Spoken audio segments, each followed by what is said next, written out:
Hello everyone, एक बार फिर से आपका स्वागत है हमारे इस चैनल पे, जहाँ पे आज हम आपके लिए लेकर के आए हैं एक और इम्पॉर्टेंट वीडियो जो कि आपकी होने वाली है कोस्ट से रिलेटेड। तो आज जो है हम cost accounting versus financial accounting के बीच का डिफरेंस यहाँ पे जानेंगे। देखिए, दोनों ही अपने आप में एक बहुत ही वाइडर सब्जेक्ट आप इसको कह सकते हो, जो कि आप बीकॉम में पढ़ते हैं। फाइनेंशियल अकाउंटिंग हम जो है बचपन से, यानी कि जब हम 11th स्टैंडर्ड में आते हैं कॉमर्स में, नए नए अपने मतलब जो है सब्जेक्ट के साथ, तो वहाँ पे हम जो अपनी अकाउंटिंग पढ़ते हैं वो बेसिकली फाइनेंशियल अकाउंटिंग से ही रिलेटेड आपकी सारी होती है। लेकिन जब आप बीकॉम में आएंगे तो आपको एक और अकाउंटिंग पढ़ने को मिलेगी, दैट इज़ कोस्ट अकाउंटिंग। और यहाँ पे कोस्ट अकाउंटिंग जो है आपकी डिफरेंट होती है फाइनेंशियल अकाउंटिंग से। दोनों में बेसिकली आप अकाउंटिंग ही करते हो, बट ये अकाउंटिंग के जो अलग अलग ब्रांचेस हैं उसके दो मेन टॉपिक आपके यहाँ पे बनते हैं। फाइनेंशियल अकाउंटिंग आप जो है यूजुअली जो आपका मोटिव होता है वो होता है कि कितना प्रॉफिट हुआ, कितना जो है आपका एक्सपेंसेस हुआ, कितने जो है आपने सेल की, कितना जो है आपकी बैलेंस शीट है, कितना फिक्स्ड एसेट है, कितनी आपकी लायबिलिटी है, वो सब जानना आप जो है अगर जानना चाहते हो तो आप फिक्स्ड अकाउंट फाइनेंशियल अकाउंटिंग की तरफ देखते हो।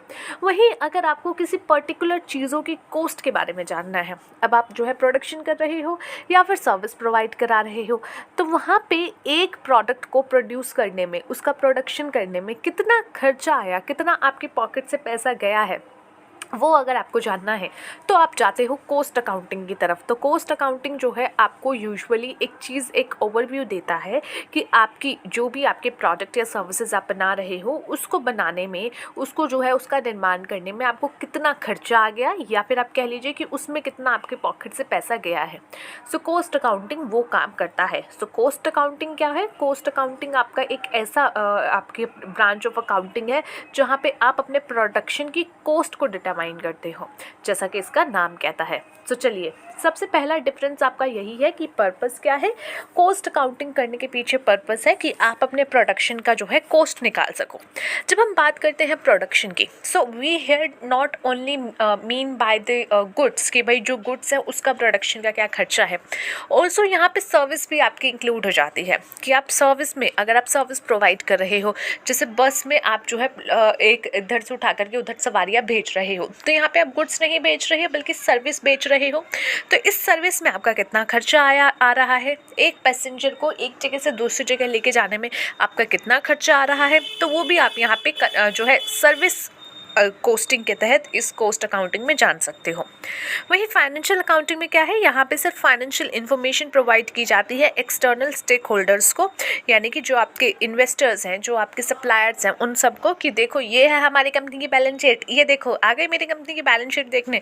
तो आप उसको बैलेंस शीट दिखाते हो, जहाँ पे आपके जो है फाइनल अकाउंट्स आप दिखाते हो, जहाँ पे आप क्या करते हो, अपनी प्रॉफिट, अपने लॉसेस, इफ़ अगर है तो ठीक है, या तो प्रॉफिट होगा या लॉस होगा, दोनों में से कोई एक सिचुएशन होगी, तो आप वो दिखाते हो। और साथ ही साथ अपनी इन्वेस्टमेंट, बैलेंस शीट की फिक्स्ड एसेट और ये सब चीज़ें आप उसको जो है दिखाते हो, जो भी उसके स्टेक होल्डर्स है। स्टेक होल्डर्स यहाँ पे इंटरनल भी हो सकते हैं, एक्सटर्नल भी हो सकते हैं, ठीक है। फोकस क्या होता है? कोस्ट अकाउंटिंग जो है आप बाहर के लोगों के लिए नहीं बनाते कि ये देखो मुझे इसको बनाने के लिए या फिर मुझे इसका प्रोडक्शन करने के लिए इतने का खर्चा आया, इतना कॉस्ट लगा है, बल्कि ये कोस्ट अकाउंटिंग आप करते हो ताकि आप जान सको कि कितना खर्चा आया, कौन से प्रोसेस में, कौन से स्टेज पे कितना खर्चा आया, कौन से जो है एक कह सकते हो कि मटेरियल पे ज़्यादा आ रहा है, लेबर पे कितना खर्चा आ रहा है, ओवरहेड्स पे कितना खर्चा आ रहा है। और ये क्यों किया जाता है कि कंपनी का जो ओन मैनेजमेंट है, कंपनी के अंदर का जो मैनेजमेंट है, उसको इन खर्चों के बारे में पता चल सके कि किस जगह पे कितना खर्चा आ रहा है और क्या ये खर्चा बहुत ज़्यादा है या बहुत कम है, या कैसे अगर बहुत ज़्यादा है तो कहाँ कहाँ पे हम कटौतियाँ करके जो है उसको मैनेज कर सकते हैं। तो यहाँ पे जो फोकस होता है वो ये होता है कि कोस्ट अकाउंटिंग का जो है आप इंटरनल मैनेजमेंट की जो नीड है कि वो देख सके, उनको एक ओवरव्यू मिल सके, वो नीड जो है फुलफिल करने के लिए कोस्ट अकाउंटिंग की जाती है। वहीं आप जो है फाइनेंशियल अकाउंटिंग करते हो ताकि एक्सटर्नल रिपोर्टिंग जो है वो किया जा सके, और इसकी रिक्वायरमेंट होती है, एक्सटर्नल रिपोर्टिंग की रिक्वायरमेंट्स आपकी होती है कि आपको हर साल अपनी फाइनेंशियल स्टेटमेंट्स बनानी है। अगर आप लिस्टेड कंपनी हो तो आपको जो है क्वार्टर अपना प्रॉफिट डिक्लेयर करना है। तो बहुत सारी चीज़ें आपको यहाँ पे जो है फेस करनी पड़ती है, जिसके लिए आपको जो है इसकी रिक्वायरमेंट होती है कि आप जो है एक्सटर्नल रिपोर्टिंग कर सको। प्राइमरी यूजर्स यूज़र पता नहीं क्या बोलती रहती हूँ मैं भी। सो प्राइमरी यूज़र्स यानी इसका प्राइमरी यूज़र कौन है। कॉस्ट अकाउंटिंग से जो इन्फॉर्मेशन निकल के आती है उसका जो प्राइमरी यूज़र है यानी ऐसा पर्सन जो उससे मिलने वाला डेटा जो है उसको यूज़ कर रहा है, that is your management in case of cost accounting. क्योंकि कॉस्ट अकाउंटिंग क्या है, ये इंटरनल मैनेजर्स जो मैनेजमेंट है उनको चाहिए होता है ताकि वो डिसीजन ले सके कि कहाँ कॉस्ट ज़्यादा है, कहाँ पे कॉस्ट जो है हमारे हाथों से ज़्यादा जा रही है या बहुत ज़्यादा जा रही है, तो वो चीज़ें आपको पता चलती है। और वहीं पे फाइनेंशियल अकाउंटिंग में जो आपके यूज़र्स होते हैं वो आपके स्टेक होल्डर्स होते हैं, जैसे कि आपके सप्लायर हो गए या जो भी व्यक्ति जिनका आपके बिज़नेस में इंटरेस्ट है, या फिर आपके इन्वेस्टर्स हो गए, या फिर लेंडर्स हो गए जिन्होंने आपको लोन दिया हुआ है, या फिर रेगुलेटर्स हो गए। रेगुलेटर्स यानी कि जैसे कि आप देखो तो बैंकिंग क्षेत्र में रेगुलेटर कौन है, RBI है, ठीक है। वहीं पर इंश्योरेंस क्षेत्र में IRDA है, और इसी तरीके से आपके अलग अलग कुछ ऐसे स्पेसिफिक क्षेत्र हैं, एरियाज़ हैं, ऐसे कुछ स्पेसिफिक आपके बिजनेसेस हैं जहाँ पे कुछ रेगुलेटर्स हैं, तो उन लोगों को भी इंटरेस्ट होता है कि भाई कहाँ क्या काम इनके जो है बिजनेस में चल रहा है। वही इंफॉर्मेशन प्रोवाइडेड, आपकी कॉस्ट अकाउंटिंग में जो इन्फॉर्मेशन प्रोवाइडेड होती है वो होती है डिटेल्ड कॉस्ट इन्फॉर्मेशन कि डायरेक्ट इनडायरेक्ट क्या खर्चा हुआ है, कितना खर्चा हुआ है, वो इन्फॉर्मेशन जो है आपकी कॉस्ट अकाउंटिंग में आती है। वही फाइनेंशियल जो आपकी अकाउंटिंग है वहाँ पे समराइज फाइनेंशियल इन्फॉर्मेशन आती है, यानी कि इनकम क्या है, एक्सपेंसेस क्या है, ये सारी आपकी जो है इन्फॉर्मेशन आती है। स्कोप की बात करें तो यहाँ पे आपका कॉस्ट में जो है वो फोकस होता है किसी स्पेसिफिक प्रोसेस के लिए या प्रोडक्ट के लिए या प्रोजेक्ट्स के लिए। वहीं फाइनेंशियल में अगर आप देखो तो ये ओवरऑल फाइनेंशियल पोजीशन बिजनेस की पकड़ के चलते हैं, यहाँ पे कि पूरे बिजनेस में क्या ट्रांजैक्शन हुई है। ऐसा नहीं कि सिर्फ और सिर्फ एक डिपार्टमेंट के ट्रांजैक्शंस रिकॉर्ड कर ली, दूसरे की जो भी खर्चा इनकम हुआ वो की ही नहीं, तो ऐसा नहीं है।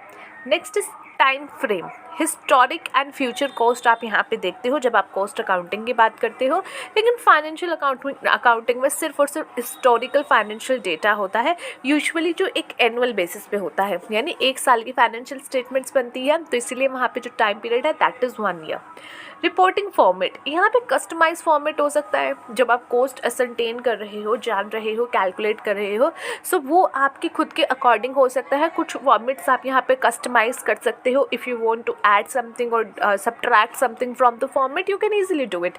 Why? Because you may have different type of businesses, or might be there might be some activities which are different in your business and different in another business. So यहाँ पे क्या होगा कि जब आप कॉस्ट असरटेन करोगे तो हो सकता है कि आपको थोड़ा सा फॉर्मेट में जो है कस्टमाइजेशन की ज़रूरत पड़े, सो दैट इज़ ओके। यहाँ पे कुछ जो है आप इसके साथ खिलवाड़ कर सकते हो, ठीक है। तो फॉर्मेट के साथ आप थोड़ा बहुत खिलवाड़ करके चल सकते हो टू फुलफिल योर रिक्वायरमेंट, ठीक है। नेक्स्ट यहाँ पे अगर आप देखो फाइनेंशियल अकाउंटिंग में तो एक स्टैंडर्डाइज फॉर्मेट है फाइनेंशियल स्टेटमेंट्स का कि आपको इसी फॉर्मेट में अपनी बैलेंस शीट बनानी है, इसी फॉर्मेट में you have to make your P&L account, ठीक है। और इस तरीके से आपको नोट्स टू अकाउंट में शो करना है, एंड इस तरीके से आपको जो है अपने डिस्क्लेम जो भी आपकी कुछ चीज़ें हैं डिस्क्लोज करनी है, नॉट डिस्क्लेमर, डिस्क्लोजर्स है, तो वो आपको बताने हैं। तो वो यहाँ पे एक पर्टिकुलर स्टैंडर्डाइज फॉर्मेट है एंड आप उसके साथ खिलवाड़ नहीं कर सकते, वो आपको फॉलो करना पड़ेगा। नेक्स्ट इज आपका यहाँ पे रेगुलेटरी कंप्लायंसेस। यहाँ पे कोई रेगुलेटरी कंप्लायंसेस नहीं है, ऐसा नहीं है कि गवर्नमेंट बोल रही है आप अपना कॉस्ट अकाउंटिंग करो, you do your cost accounting because आप जो है कुछ खर्चे जानना चाहते हो, और कुछ कंपनीज बहुत बड़ी होती हैं तो उनके लिए ये जानना ज़रूरी होता है कि कितना कॉस्ट पड़ रहा है, मैन्युफैक्चरिंग में कितना पड़ रहा है, तो यहाँ पे कोई लीगल रिक्वायरमेंट्स नहीं है।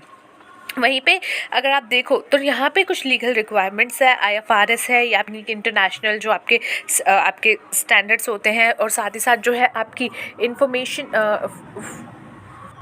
जनरल अकाउंटिंग जो है आपका प्रिंसिपल्स हैं, और यहाँ पे वो सारे आपके स्टैंडर्ड्स जो हैं आपकी reporting standards, international financial reporting standards, ये सब आपको फॉलो करने पड़ते हैं। तो वहाँ पे आपकी रेगुलेशंस कह लीजिए वो आपके बन जाते हैं। एक्सटर्नल ऑडिट, यहाँ पे कोई टिपिकली ऑडिट नहीं होता, और यहाँ पे जो है फाइनेंशियल स्टेटमेंट्स का ऑडिट कराया जाता है इंडिपेंडेंट ऑडिटर्स द्वारा। डिसीजन मेकिंग सपोर्ट की बात करें तो यहाँ पे जो है आपको हेल्प मिलती है प्राइसिंग करने में। जैसे अगर आपने कोई न्यू प्रोडक्ट आपको मार्केट में निकालना है तो आप कॉस्ट अकाउंटिंग करके जानोगे कि मुझे कितना कॉस्ट इसमें पड़ रहा है, और उसके अंदर आप अपना प्रॉफिट मार्जिन जोड़ोगे, and then you will be able to decide at what price you should sell this product in the market. So it help you in the pricing of your particular product whatever you are producing or the service which you are going to deliver, and it help you in budgeting.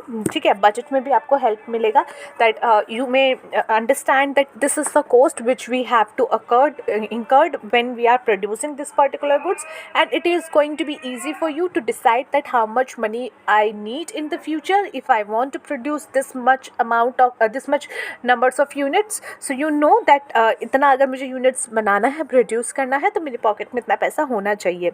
So यहाँ पे budget में आपको help करता है, साथ ही साथ cost control में.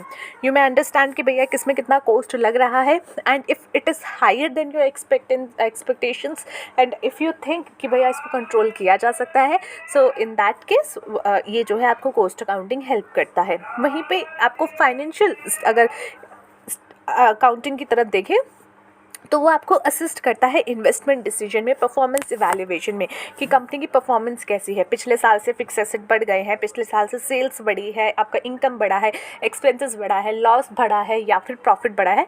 You can have a look on your financial statements and आप इसका आइडिया ले सकते हो. ठीक है, साथ ही साथ if you are an investor and you have to invest in some company और you are thinking to invest in some company, so what you will do is you will check their financial statement, you will have a look on their financial statement to know that how they are performing, to get the idea that how they can perform in the future. तो वहाँ पे जो है आप थोड़ा सा idea ले सकते हो कि भैया पहले कैसा परफॉर्मेंस था, अब कैसा हुआ है, इंप्रूवमेंट हुई है, सो फ्यूचर में क्या एक्सपेक्टेशंस रखी जा सकती हैं. So for that purpose you need financial statements. Next is costing methods. Various methods आपके यहाँ पे होते हैं, जैसे कि आपका job costing, ABC, service costing, marginal costing, आपका contract costing, job costing, batch costing. There are a lot of methods in costing. Okay, but in financial statement यहाँ पे कोई जो है आपका सिर्फ अकाउंटिंग मैथड्स की बात होती है, तो यहाँ पे जो है अक्रूवल मैथड होता है. तो यहाँ पे आप कोस्टिंग मत लिखिए, यहाँ पे सिर्फ मैथड्स लिखिए. ठीक है, कोस्टिंग में जो है स्पेसिफिकेशन हो जाती है तो ये सही नहीं है, तो आप सिर्फ यहाँ मैथड लिखिए और यहाँ पे लिखिए कि जनरली यूज़ होता है अक्रूवल अकाउंटिंग मैथड्स. ठीक है, वैल्यूएशन अक्रूवल यानी कि जब आपका खर्चा हो गया है, जो आपका निकल गया, आप उस पर करते हो. Valuation of inventory and asset often जो है यहाँ पे स्टैंडर्ड कॉस्ट यूज़ किए जाते हैं कि जो स्टैंडर्ड कॉस्ट चल रहे हैं उसको लेकर के. लेकिन जब हम बात फाइनेंशियल कॉस्टिंग की करते हैं तो यहाँ पे क्या होता है, हिस्टोरिकल कॉस्ट या फेयर कॉस्ट, इन दोनों की वैल्यू पे जो है बेस करके आप यहाँ पे अपने वैल्यूएशन करते हो एसेट और इन्वेंट्रीज की. So this is it guys, that's it for today. I hope you understood this topic, cost accounting versus financial accounting. Let's see you in the next video. Till then, take care of yourself and take care of your health.